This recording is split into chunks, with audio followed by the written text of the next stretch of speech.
வாங்க சார், நீங்கள் தானே வாங்க அப்படின்னு சொல்கிறோம். இந்த பொருளை எடுங்கள்னு சொல்கிறோம். இந்த எண்ணம் எப்படின்னு சொன்னால், இந்த முதல் எண்ணம் உருவாவது நமக்கு ஆரம்பத்தில் நாம் உருவாக்குவதல்ல, ஏற்கனவே மூளையில் பதிந்திருக்கின்ற அறிவின் மூலம் இந்த உள்ளே வருகின்ற அப்சர்வேஷன் மூலம் வருகின்ற பார்த்தல் கேட்டல் என்பதை ஐடென்டிஃபை பண்ணுகிறது அந்த அறிவு. எங்கிருந்து? மூளையிலிருந்து.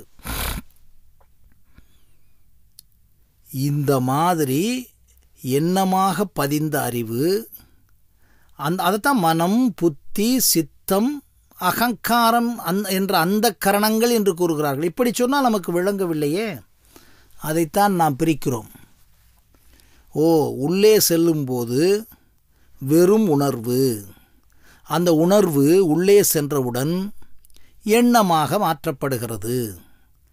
எண்ணம் அங்கே உள்ளே இருக்க இருக்க கொஞ்ச நாளைக்கு பிறகு அறிவாக மாற்றப்படுகிறது. அறிவு உள்ளே இருக்க இருக்க கொஞ்ச நாளைக்கு பிறகு நுண்ணறிவாக, பகுத்தறிவாக, எப்படி பெயர் வேணாலும் நாம் போட்டுக்கொள்ளலாம். ஆக அறிவு, நுண்ணறிவு, பகுத்தறிவு, பட்டறிவு, இந்த ஒட்டுமொத்த அறிவினுடைய ஒரு ரசாயன வித்தை, ரசாயன மாற்றம், கெமிஸ்ட்ரி என்று கூறுகிறார்களே, அங்கே தான் அது மெய்யறிவாக, மனச்சாட்சியாக முதலிலே மாற்றப்பட்டு, மனச்சாட்சியினுடைய ஒட்டுமொத்த ஒருங்கிணைப்பு தான் மெய்யறிவாக. மெய்யறிவு என்பது என்ன? நாம் உள்ளே வாங்கிய ஒன்றினுடைய இறுதிக்கட்ட நிரந்தரமான நித்தியமான அறிவு. ஏனென்றால் மற்றதுக்கெல்லாம் அறிவு, நுண்ணறிவு என்று பகுத்து வைத்திருக்கிறார்கள். இவைகளெல்லாம் மாற்றத்தின் பின்னணியில் நடந்து கொண்டிருக்கின்றன. ஆனால் மெய்யறிவு என்பது என்னவென்றால், உங்களுடைய மாற்றத்தையெல்லாம் கடந்து ஒரு இறுதியான அறிவோடு இருக்கும். அது அதுவும் ஒரு குறிப்பிட்ட காலத்திற்கு பிறகு மிக மிக மிக மிக மிக அதிநுண்மைக்கு பிறகு சில மெய்யறிவில் ஏற்பட்டவைகளும் சில மாற்றங்களை உருவாக்கி விடலாம் என்பது அறிவியலுக்கு ஒத்துப்போகின்ற விஷயம்தான். ஆனால் இன்றைக்கு இறக்கிறோம் என்ற ஒரு மெய்யறிவு நமக்கு இருக்கிறது. பிறந்த ஒவ்வொருவரும் இறந்து விடுவது, இதில் எப்படி மாற்றம் வரும்? வயது தள்ளப்பட்டு இறப்பது வேறு. ஆனால் இறப்பது என்பது உண்மைதானே? அதாவது நடைமுறை, உலகியல், வாழ்வியல் உண்மைதானே? ஆக இந்த மெய்யறிவைக்கும் இந்த நுண்ணறிவுக்கும் இந்த அறிவிற்கும் இந்த எண்ணத்திற்கும் இடைப்பட்ட ஒரு விஷயத்தை தான் இந்த உடல் உணர்கிறது. அதனால்தான் சொல்கிறோம், உடல் மட்டுமே இல்லை என்றால் அறிவையும் உணர முடியாது, மெய் அறிவையும் உணர முடியாது. அப்போ இந்த உடலினுடைய ரகசியத்தை சிந்தித்து பாருங்கள். இதைத்தான் வேதாந்தம் கூறுகிறது. உடலின் உள்ளே மெய்ப்பொருள் கண்டேன், உடலின் உள்ளே உருபொருள் கண்டேன், உடலை வளர்த்தேனே உயிர் வளர்த்தேனே என்று சொல்வதனுடைய ரகசியம் அதுதான்.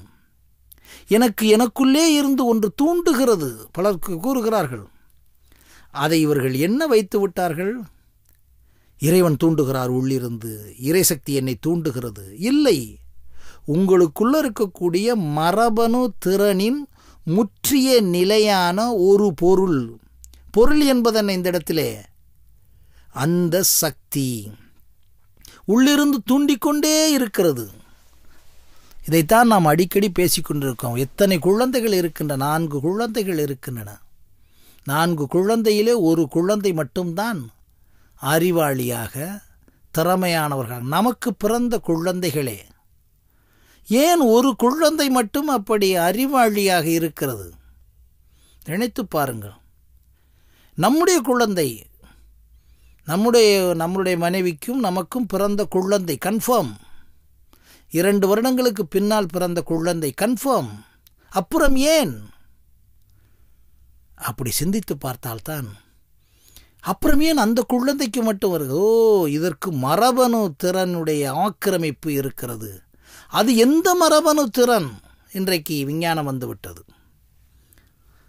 அந்த மரபணு திறனுடைய முற்றிய முழுமையான நிலைதான் மெய்யறிவு. அதாவது மரபணு திறனின் முற்றிய நிலையும் நாம் சேமிக்கின்ற அறிவினுடைய நிலைமையும் சேர்ந்துதான் மெய்யறிவு. அந்த மெய்யறிவினால் காணும் விஷயம்தான் வள்ளுவன் கூறியது. இப்படி வாங்க, எப்பொருள் யார் யார் வாய் கேட்பினும் அப்பொருள் மெய்ப்பொருள் காண்பது அறிவு. இப்போ பாருங்க, மனிதன் பிறக்கிறான், மனிதன் இறக்கிறான். இதற்குள்ளே எத்தனை ஆயிரம் விஷயங்கள் ஒரு மனிதன் நம்மை பார்த்து கொண்டு நடத்துகிறான். ஆனால் உண்மை என்னவென்றால், நினைத்து பாருங்கள், அந்த மனிதனுக்கு ஒரு குறிப்பிட்ட உணவிற்கு மேல் சாப்பிடவே முடியாது முடியாது முடியாது. ஒரு குறிப்பிட்ட வயதிற்கு மேல் அவன் இருக்க முடியவே முடியவே முடியாது. முதுமை வருமா? வரும் வரும் வரும். இளமை அழியுமா? அழியும் அழியும் அழியும். உண்மைதானே? இந்த மாதிரி ஒவ்வொரு விஷயத்திலும் ஒரு மெய்யறிவு இருக்கிறது. அந்த மெய், அந்த உண்மையை கண்டுபிடிக்கக்கூடிய அறிவு உன்னோடு இருக்கிறது. அந்த அறிவும் அந்த மெய்யறிவும் நுண்ணறிவும் எங்கே இருக்கிறது? உன் உடலில் இருக்கிறது. இதைத்தான் வேதாந்தம் கூறுகிறது. அப்போ அவ்வளவுதான் சொல்ல முடியும். அந்த காலத்திலே தொலைபேசியில் இருக்கக்கூடிய இன்ஃப்ராஸ்ட்ரக்சர்ஸ் இப்போ இல்லை இல்லைங்களா? ஒரு கேமராவில் ஒரு 25 ஆண்டுகள் 15 ஆண்டுகளுக்கு முன்னாலே இருந்த இது இல்லை. ஏன் போன மாதம் இருந்த கேமராவில் இருக்கக்கூடிய ஒரு இன்க்ரீடியன்ஸ், ஒரு இன்ஃப்ராஸ்ட்ரக்சர்ஸ் இன்றைக்கி புதுசாக ஒரு விஷயம் வந்துருச்சு. சேஞ்சஸ் சேஞ்சஸ் சேஞ்சஸ், பன்மாற்றம். ஆனால் படம் எடுக்கக்கூடிய அந்த கேமரா என்ற படம் எடுக்கக்கூடிய ஒன்றில் மாற்றமில்லை. படம் எடுப்பதில், படத்தை எடுப்பதில், படத்தை பார்ப்பதில், படத்தை இன்னும் பல்வேறு மல்டிப்ளை பண்ணுவதில், மேனுப்புலேட் பண்ணுவதில், கிராஃபிக்ஸ் பண்ணுவதில் எல்லாம் வந்துவிட்டது. ஆனால் படம் எடுக்கக்கூடிய அந்த கண், கேமராவினுடைய கண்ணை மாற்ற முடியுமா? அதை அடைத்து விட்டுட்டு நீங்கள் படம் எடுக்க முடியுமா? இத்தனை ஆயிரம் டெக்னீஷியன்ஸ் வச்சுருக்கீங்கல்ல, கேமராவினுடைய கண்ணை அடைத்து விடுவோம், நாங்கள் எடுப்போம். இல்லை, எடுத்த படத்தை 100 ஆண்டுகளுக்கு முன்னாலும் பேசாத ஒரு எடுத்த படத்தை, அந்த கேமராவின் கண்ணின் மூலம் எடுத்த படத்தை, இப்பொழுதும் எடுக்கின்ற படத்தை நாம் கிராஃபிக்ஸ் பண்ணலாம். அந்த அந்த கண்ணின் மூலம் எடுக்கின்ற இறுதி உண்மை இருக்கிறதல்லவா? இப்படி இறுதி உண்மையெல்லாம் கண்டுபிடிக்கக்கூடிய அறிவு மெய்யறிவு. அந்த மெய்யறிவும் அடுத்து நம்மளுடைய அறிவும் எங்கே இருக்குது? நம்முடைய உடலில் இருக்கிறது. அப்படிப்பட்ட மிகப்பெரிய ரகசியமான ஒரு விஷயம்தான் உடல் என்று வேதாந்தம் கூறுகிறது. உடல் இல்லாமல் இறந்து போங்கள் என்று ஏதாவது சொல்லியிருக்கா பாருங்க. ஆத்மாவின் கருவி என்றே உடலைத்தானே சொல்லுகிறது. ஆத்மாவின் கருவி என்ற வார்த்தைக்குள்ளே இவ்வளவு இருக்கிறது. ஓ, ஆத்மாவை புரியாமல், உடலையும் புரியாமல், உடலில் இருக்கக்கூடிய அறிவையும் புரியாமல், அறிவினுடைய இயக்கத்தையும் புரியாமல், அங்கே தான் ஒவ்வொரு ஆன்மீகவாதிகள், மெய்ஞானவாதிகள், உண்மையான ஆன்மீகவாதிகள் எல்லாம் பிரித்தார்கள். உடலுக்குள்ளே இத்தனை இருக்கிறது, உடல் இருக்கிறது, மனம் இருக்கிறது, அறிவு இருக்கிறது, ஆத்மாவும் இருக்கிறது.